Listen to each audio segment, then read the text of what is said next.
আমরা চৈত্র মাসের এই দিনে পাচন খাই, চৈত্র মাসের শেষ দিন আর কি। তো কত রকম সবজি কাটা হচ্ছে, কাটা শেষে দেখাবো। তো এখন মোটামুটি সবজি কাটা শুরু। তো কালকে খাবো পাচন। তো কারা কারা পাচন খাও, কাদের কাদের পাচন আছে জানিও।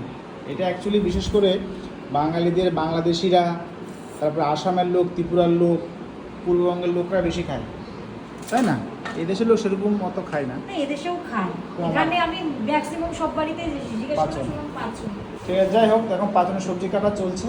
আর পাচন কাটা শেষ হয়ে গেলে তারপরে কত রকম সবজি দিয়ে আমরা করছি সেটা দেখাবো। কাটা শেষ হলো, প্রায় 1.5 থেকে 2 ঘন্টা সময় লেগেছে এগুলো কাটতে। টোটাল কত রকম সবজি হলো এখানে?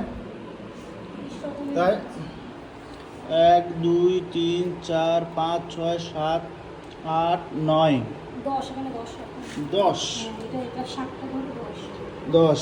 আচ্ছা, 11 12 13 14 15 কলা 16 17 18 19 20 সিম 21 22 হচ্ছে কাঁঠাল 23। আর তো কিছু দেবে না, 23 রকম।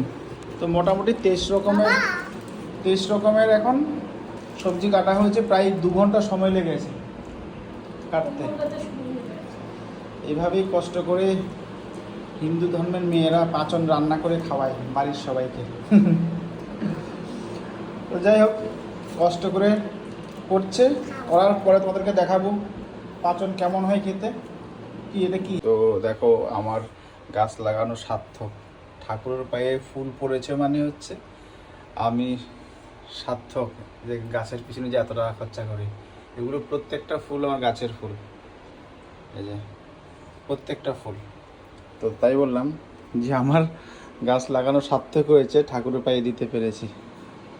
এই যে মহারানী আজকে সকাল সকাল ঘুম থেকে উঠে আমাকে জ্বালিয়েছে, এখনো চা খাচ্ছে এখানে বসে বসে। এত তাড়াতাড়ি ঘুম থেকে উঠে কি করেছে আজকে? হ্যাঁ, এত তাড়াতাড়ি উঠে কি করেছি জানো না? আজকে কেন কত রান্না করেছি বলো তো? শুধু জানি, শুধু তো পাচনই তো করি। হ্যাঁ, শুধু পাচন। তুমি যা সবজি এনেছো তাতে তো হবে, তো আমাকে আবার বাজার যেতে হয়েছে। আবার বাজারে গেছো? বাজারে গেছি, আরো কত সবজি এনেছি। তারপরে টিফিন বাড়া হয়ে গেছে? টিফিনটা বাড়বো, চলো। তো চাটা খেয়ে নাও, তারপরেই বারো।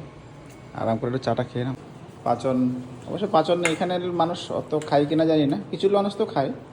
আমরা তো যেহেতু আমাদের মানে পূর্ববঙ্গীয় লোক, আমাদের ট্র্যাডিশনালি বাবাদের যেহেতু জন্ম বাংলাদেশে ছিল, তো ওরা তো এসব খেতে আর দিও না অনেকটা হয়ে যায়। এই খাবে তো অল্প 1 চামচ করে। ভাত এখান থেকে হাফ করে দাও। আচ্ছা, কমাচ্ছি, দাঁড়াও আগে তুলে নিই। আর কি আছে এখানে? আবার স্যালাড দিয়ে দিয়েছো। এটা কি করেছো?